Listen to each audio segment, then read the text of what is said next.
Rise of the Floodborn hit our Disney Lorcana apps today on mobile, and with it, all 204 cards have been revealed, which is an exciting time for deck builders far and wide.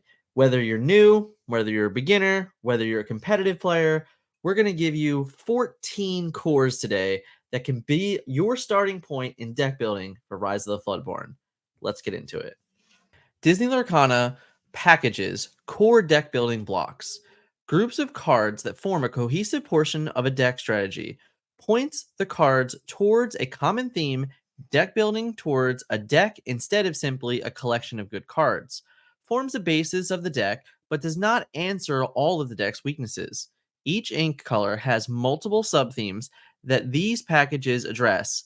Identifying how they synergize with one another allows you to see the power that each ink provides. Now, we all know by now that Disney Lorcana has 6 individual inks, and each of them have their ups and downs, strengths and weaknesses. In this particular video, we're going to be covering 14 different cores, and with those cores, the strengths and weaknesses of the given core itself. Let's get into none other than the Amber cores. Amber Swarm is the first core we'll be discussing today. The key cards of this particular package are Stitch Rockstar, Stitch Carefree Surfer, Christopher Robin, Lantern, and of course, your best 1 and 2 cost characters. The goal is the ability to keep the board full while drawing cards, limits vulnerability to AoE or other mass removal. The opportunity is the best core of decks from Chapter 1 can be used effectively in any color combination. Weakness? Currently, there's not much to it. Chapter 1 saw Amber becoming one of the most dominant inks in the game. Honestly, it was the best deck in the game while being paired with Steel, having other forms of it as well being successful, whether it had been Lemon Lime or Amber Ruby. All versions of Amber have been successful, and they've been on the backs of the Stitch character. Stitch, Carefree Surfer, Stitch Rockstar are 2 of the most dominant Amber cards in the game, and the swarm aspect of being able to continuously draw cards with the help of Rapunzel and even the addition of Hades. All sorts of great things coming from this core, and it's obviously a great place to start because it was the best place to be in Chapter 1. Let's get into the next one. Amber Sapphire Healing. Key cards are Rapunzel, Gifted with Healing, Grandpappy, Oldest and the Wisest, Rapunzel, Gifted Artist, Snow White, Lost in the Forest. The goal is to keep your characters at a high willpower totals to counteract removal from steel and imposing challengers. Force opponents to finish your characters all at once, gain virtual card advantage through a repeatable healing and actual card advantage through draw. Advance your win condition through removing damage. Opportunity is to combine with high willpower characters and other inks for continuous card advantage, fits well with Singer packages, combines with princess cards, item synergy. The weakness, lack of interactivity. Healing has definitely been on the forefront of the metagame due to Rapunzel. However, Grandpappy really does offer a new addition to the game for ways to win. There may even be a clear way to win just through the healing aspect and not even really necessarily needing to challenge or lure much in the game, aside from when you're challenging just to put damage on your characters, just to gain lore through other means. Time will tell if Grandpappy can actually be a true metagame contender. Let's get into the next one. Amber Singers. Key cards. Ariel Spectacular Singer, Cinderella Ballroom Sensation, Amber, and off-color songs. The goal is the consistent and targeted card advantage also allows for tempo through singing songs. Can compete with Amethyst card draw with the right build, allows you to be flush with ink. Opportunity is to combine with Floodborn characters to sing above your cost with them or your singers. Weakness, not a huge challenge numbers or supporting packages. Ironically, Rise of the Floodborn only gave us 2 new singers. One you see on your screen there is Cinderella. The other was Gastand. So we've only gained a 1-cost Singer 3 and a 3-cost Singer 5, which we already had one in Ariel Spectacular Singer. And on top of that, she actually searches for songs as well. But nonetheless, this package was one of the more powerful packages in set 1 again. So with the addition of Cinderella, I do wonder that with all the 3-cost options at songs, if Cinderella can truly become the next big thing in the metagame. Time will tell if the Singer package will hold up and be true, but it's always a fun place to start. And the ability to tap up above curve to play such powerful songs well before you should be able to has proven to be one of the strongest things you can be doing in Lorcana. Amethyst card draw. Key cards: Friends on the Other Side, Merlin Rabbit, Maleficent Sorceress, the Blue Fairy rewarding good deeds, and Yzma scary beyond of all reason. The goal is the consistent and powerful action or virtual unconditional draw advantage, that's slash selection. Drawing cards wins games. The opportunity allows you to play cards in the deck that require synergy, allows for playing less inkables in decks, and using card draw and selection to find the inkables you need to continue to fill the inkwell. Allows you to play ways of interacting with your own characters, bounce, blinks, mims, etc., to draw additional cards. The weakness: not a huge challenge numbers and support packages. The Blue Fairy needs Floodborns. Very early on in set one, Ruby Amethyst was the core of the game. And it was really based off of Friends on the Other Side and Maleficent Sorceress drawing and filtering out your hands to being the most successful ways to get your way, get yourself to the end game to really just dominate opponents from ever being able to be in the game. Card draw is still a very powerful thing in the game, and Amethyst probably still does it better than anything, not needing the require of a Rapunzel to heal or characters in play to draw additional cards from Carefree Surfer. Amethyst just draws cards, and if honestly, if you can draw enough cards, you can normally out advantage your opponent. So Amethyst is a wonderful place to start when you're deck building in Rise of the Floodborn. Emerald Tempo. Key cards are Genie on the Job, Donald Duck, Perfect Gentleman, Cheshire Cat from the Shadows, Bibbidi Bobbidi Boo, Mother Knows Best. The goal is to maintain threats while continuing to control the board through bounce, removal, card draw. The opportunity is to combine with additional removal in or out of the color to keep board clear under your control. Weakness: the key cards are uninkable. Jack of all trades, master of none. In this particular video, there are many versions of Emerald to kind of go through the different cores it has to offer you. This is very centric to the tempo bounce core. Adding the addition of having Mother Knows Best with Genie was a wonderful play line in chapter 1. But now having Bibbidi Bobbidi Boo among bounce and other things will create these even more moments for you to really just control the board at every set pace of the game. And because of that, we believe that this is going to be one of the more interesting cores, and definitely one of the more new cores because of how powerful Bibbidi Bobbidi Boo really is.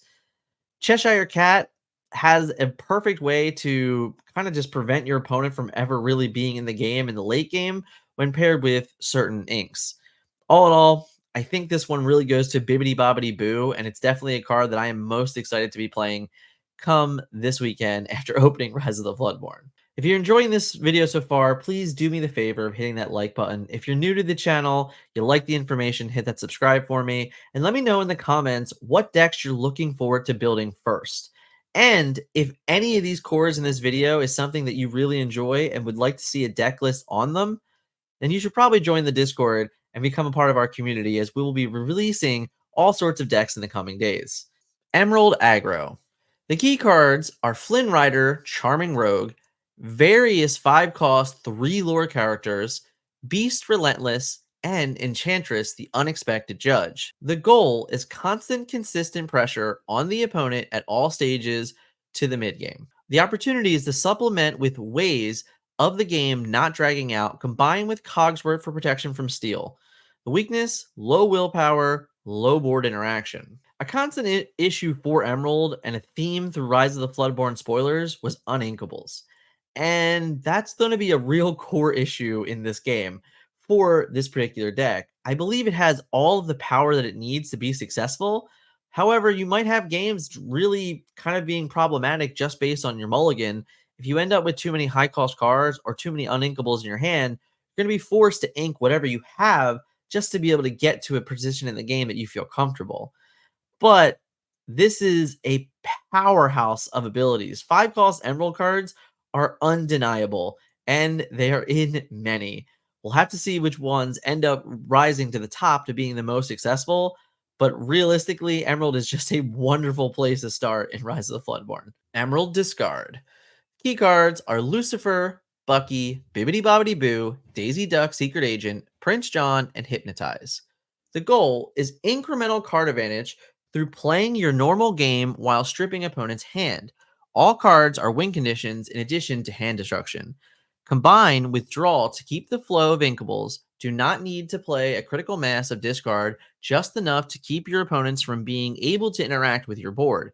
It can combine with many other cores. The weakness, many uninkables, and Bucky needs Floodborns. I believe Discard is one of the most fearsome decks in the community. People honestly believe that this deck might be the most problematic thing to the game just yet. I'm not completely convinced of this yet. We'll definitely have to see once we can finally start playing games with this core. But all in all, what I can tell deck builders is you do not need 30 cards in your deck that read your opponent discards a card. That's just not a requirement. You're going to end up with too much repetitiveness.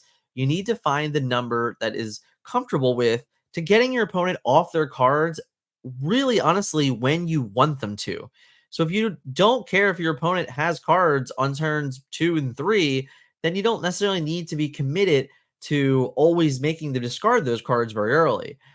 With a combination of any 3-cost character and then playing Lucifer and then bibbity bobbiting booing the Lucifer, you can honestly just pull out 2 to 4 cards on turn 5 while getting a 2 lore character in play to represent a threatening way to win the game. And no, I don't think every game's going to be won like that. However, if you're able to take away 3 or 4 cards from your opponent on turn 4 or on turn 5, it's going to be a hell of a play line, and you're going to feel really great about it.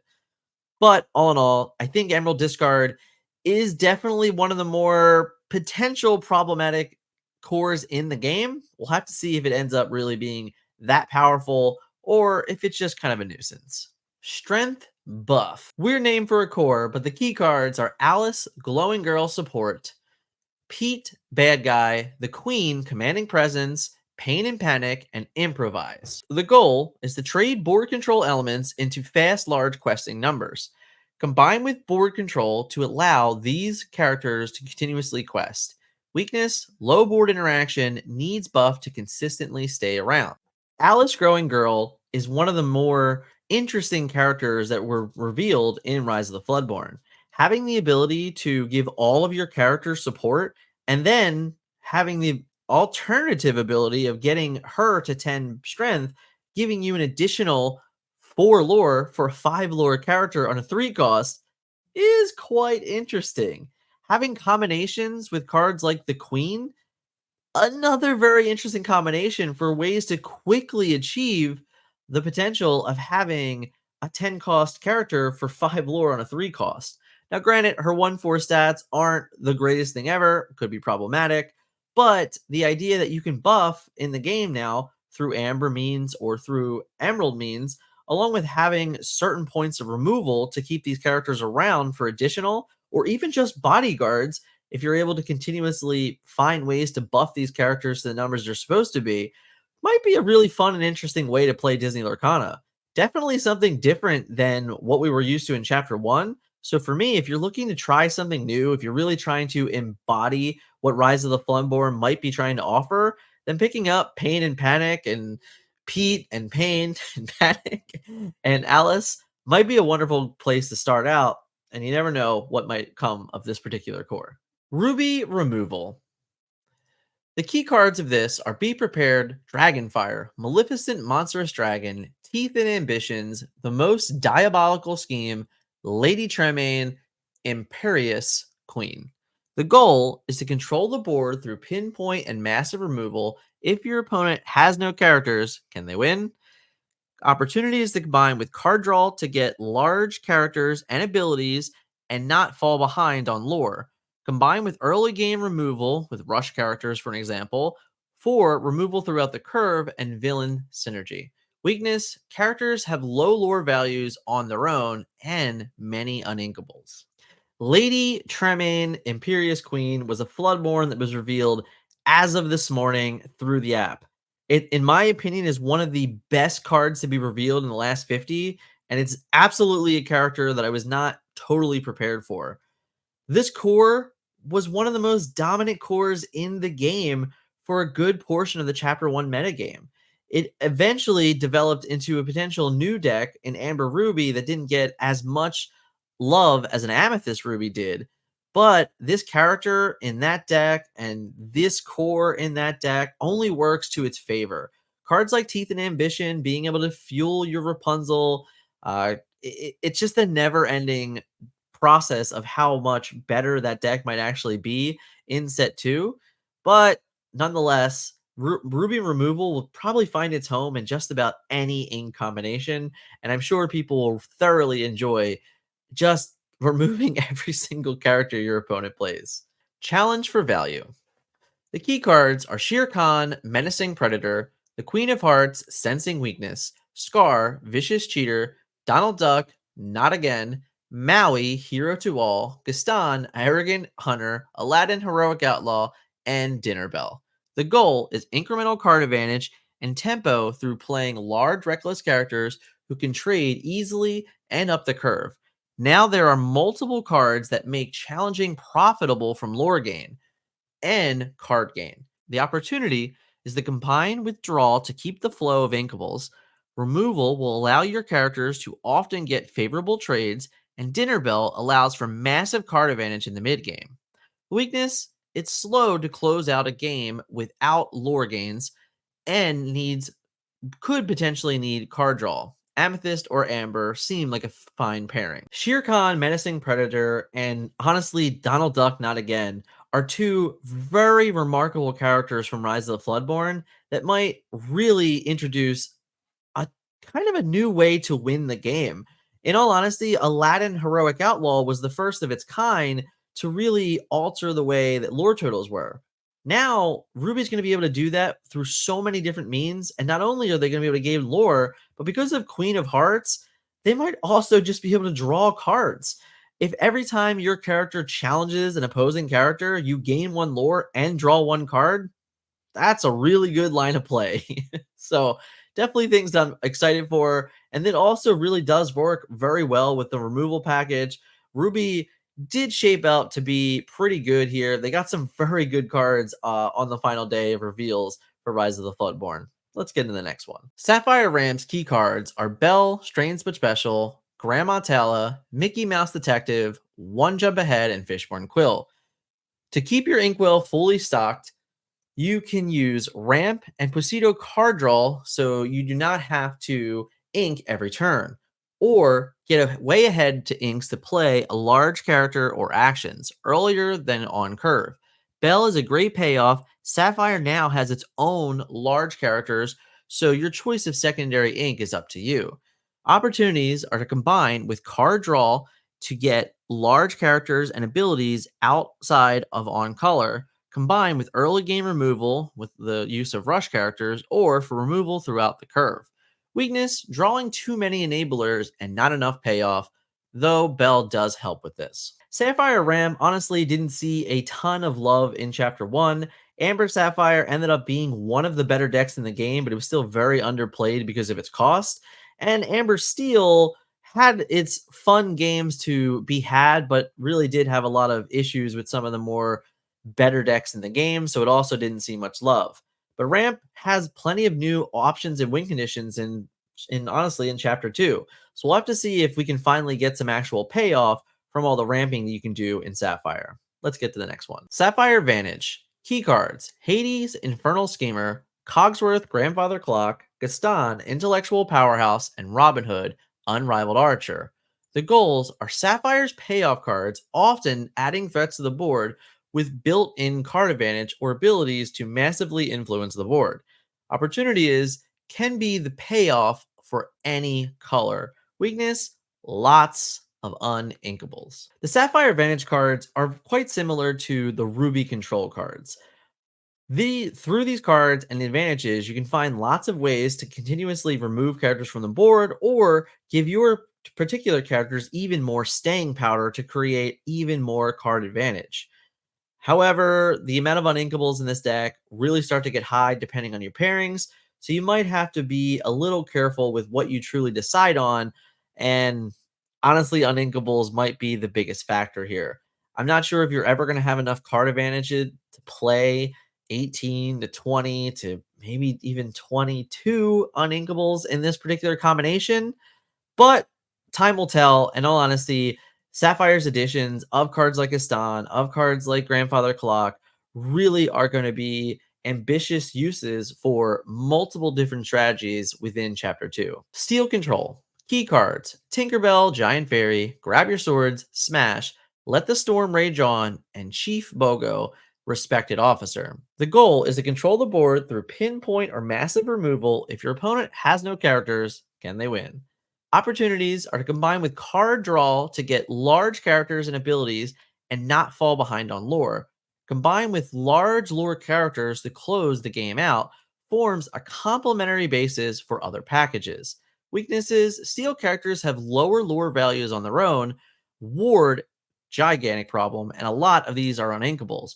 Bogo needs Floodborns, and of course, the keyword resist. I believe the Respected Officer might be one of the more under the radar characters that was kind of revealed in Rise of the Floodborn. His ability is very, very interesting. And with the amount of Floodborns that we were given in the set Rise of the Floodborns, it's only peculiar to find out which of these particular engine for Floodborns do the best. However, every single time you play a Floodborn, you get to do one to your opponent's board. That's pretty good. And I would definitely think that in even decks now playing 2 or 3 Floodborn characters for totals of, 10 to 12 of them in your deck, this guy in Chapter 1 probably would have saw play also. And I'd like to note he's really the only character from Rise of the Floodborn that is an area of damage effect that might add into the worry that, wide aggro could become better. Although resist is definitely a keyword to be worrisome for steel, there are plenty of ways that you can pair this with other decks and other cores to really remove that weakness. The potential single card build arounds. The potential cards from Rise of the Floodborns that have the ability to really break the game are Alice, Growing Girl, Bibbidi Bobbidi Boo, and Christopher Robin. The goal is beyond simply using the card in an existing shell, you go more all in on certain cards to make them shine. Each theme has a subset of complementary components. The opportunity is to fit these powerful cards in an already existing shells, taking the small packages that are exploited best in other strategies. The weakness is it relies on drawing the key pieces. Rise of the Floodborn saw many new cards, 204 to be exact. These 3 in particular may be the standouts of the set.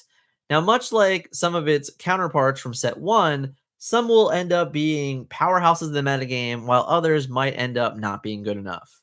But a card like Bibbidi Bobbidi Boo and just Floodborns in general creates so many play interactions that it's really hard to even measure how powerful that card may or may not end up being. Christopher Robin adding a new way to win the game through untapping continuously and really representing a wide board strategy is another thing that Amber already likes doing, and giving it more reasons to be paired with inks like Ruby just for the more untaps that you could possibly get. Alice creating a brand new deck in itself just through the ability of support characters, getting the most out of being able to support conditional characters to trade up even better, along with a potential 4-turn clock if you're able to keep Alice protected. All of these things are true potentials for Rise of the Floodborn. Rise of the Floodborn is finally here. And with that, 14 cores have been delivered for starting points for any deck builder that needs a little push and understanding. This is the type of video that we love to do because, in all honesty, we have mere weeks before the competitive scene picks right back up. PAX Unplugged having a 64-player tournament, GalaxyCon for PPG. A couple weeks after that is Holiday Matsuri in Orlando, and not to mention all the 1Ks and 2Ks all around the world that I'm sure we'll be hearing about sooner than ever. If you enjoyed this video, if you want to see more like it, let me know in the comments. Again, you can expect this channel to always have the meta report on a weekly basis to give everyone an up-to-date sense of where the metagame is. Thank you so much for watching. If you're looking to see what the meta report is like, here's the video right here, and I will catch you in the next one. See ya.